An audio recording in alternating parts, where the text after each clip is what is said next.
Hi guys, welcome back to my channel. So today's video is the much anticipated review of the Kylie eyeshadow palette, or the Kyshadow palette. You guys have been asking me so much on social media, when am I going to get it and have I received it and can I do a review, can I let you guys know my thoughts on the palette. So it arrived in the mail yesterday. It was held up for 3 weeks because it was in customs. Happy days. I love when that happens. I had to pay €16 of customs on this bad boy. Palette worked out at about €55 to get it to me, and then €16 charge on top for customs.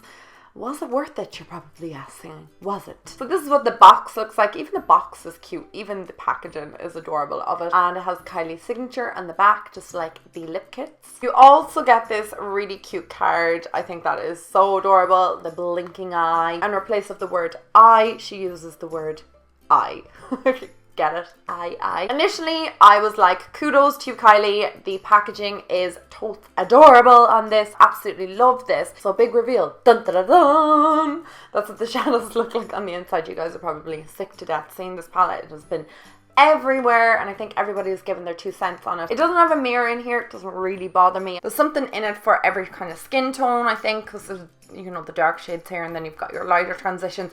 The only thing I was missing is kind of like a peach smoothie type of shadow. Obviously, Makeup Geek's peach smoothie is like my favorite transition color of life, and I just felt like I was missing something like that from this palette. I absolutely love the eye look that I created today. I like, you know, my skills with makeup are just so-so. I'm not obviously a makeup artist, but I do enjoy makeup, as we all do. And that's probably a good thing because I have a makeup channel. So I decided that I would use every single shadow from the palette. The only one I didn't get to use is this one here, which is called Goldstone. So I will give you my all in all thoughts on the palette. Okay. When I initially started to use it, I was like, there's so much potential with this palette. There's, you know, lots of different kind of shades and different ranges. I just want to put it out there. I don't have any negative feelings towards Kylie Jenner or anything. I think she's the most successful 19-year-old that I know. She is the bomb diggity when it comes to her makeup, and I just think that all the makeup in the collection, I've never gotten a bad product. Other than Quartz lip kit, that was the only thing I didn't like. Her birthday collection was out of this world. I did a review on that. I'll link it down below. I just felt like the eyeshadows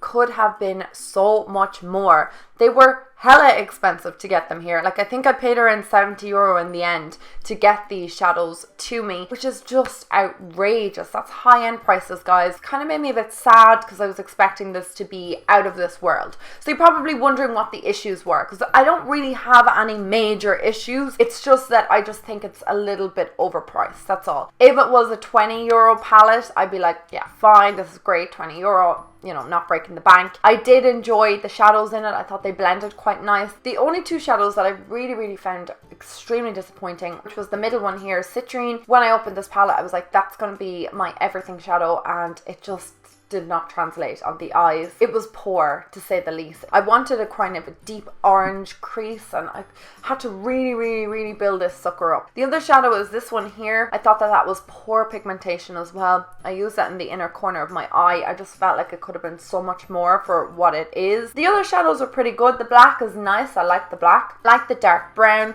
and I liked this chocolate color here at the bottom. I think the bottom 3 were probably the best shadows in the palette, but you're not going to spend, in my case, €70 for 3 shadows. I can get Makeup Geek shadows for like €5 or €6. I did find that they were a little bit choppy on the eyes. So when I was blending the crease, it was skipping a little bit, which obviously nobody wants that. You want effortless blending and ease of blending. Also, I found them to be extremely powdery. They did not lack pigmentation. That's one thing I will say. They're quite pigmented, other than those 2 that I showed you. The dark browns were really nice. The black was amazing. Now, I have a couple of palettes here in comparison. So the first one is the Morphe 35O palette. In my opinion, is the closest to the Kylie palette. So you have got your little Kylie shadows here and the Morphe ones here. So you can see there is a ton of similar eyeshadows, a lot of them.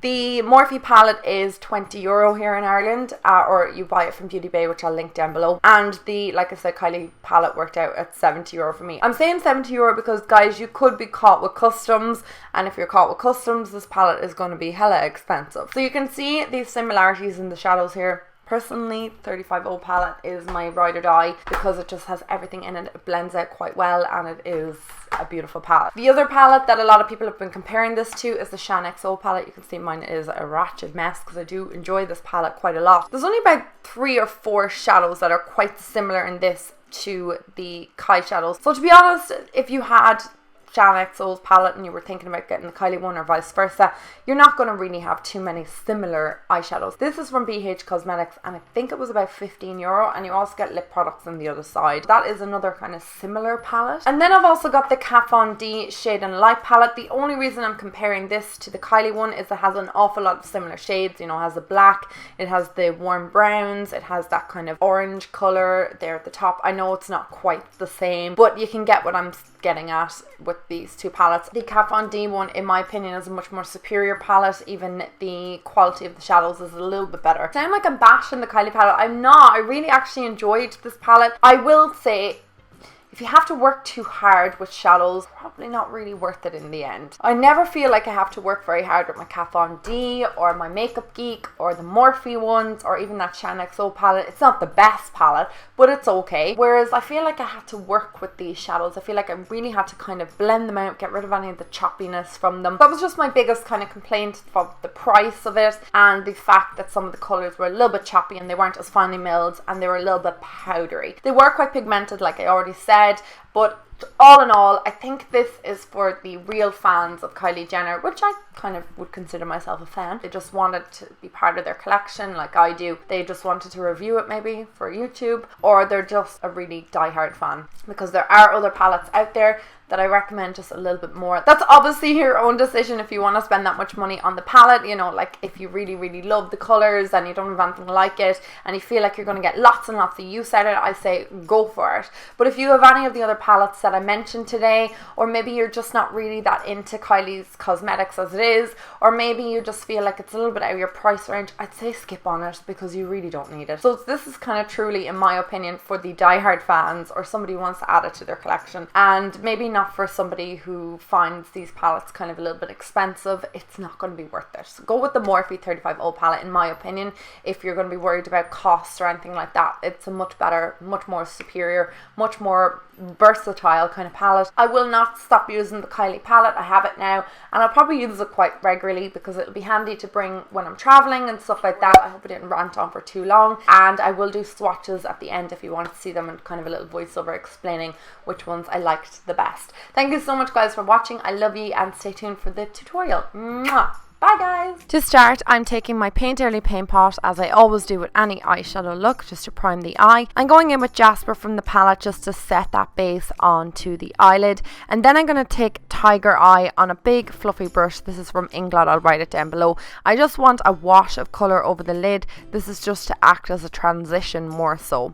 I'm going in with a more defining brush from Morphe and taking that into the crease just to intensify it. This is going to pick up a lot more shadow and just create a deeper V. And then taking Citrine from the palette. Guys, I had to work hella hard to get this to show up. I took layers and layers and layers and layers and layers of it, and it kind of built up to the slightly orange hue. And then taking Himati and Citrine and placing that on the outer corner of my eye, and just again had to build this up quite a lot. And then going in with Quartz on a flat shader brush, just placing that into the inner portion of my eye. It didn't show up as well as I'd like, so I took Copper Cream Shadow from Kylie Cosmetics. This is from her birthday collection. Sorry, I'm using a limited edition product, but I just needed something to kind of intensify Quartz. And I think it kind of did. Once I placed Quartz over the base, it seemed to intensify it a little bit more. And then going in with Bronzite and just taking that on a fluffy brush on the outer corner of my eye, and then going in with Obsidian just to create a bit more depth. This again was hard enough to build up. I think most of the shadows from this palette were hard to build up, and you just have to take your time with them.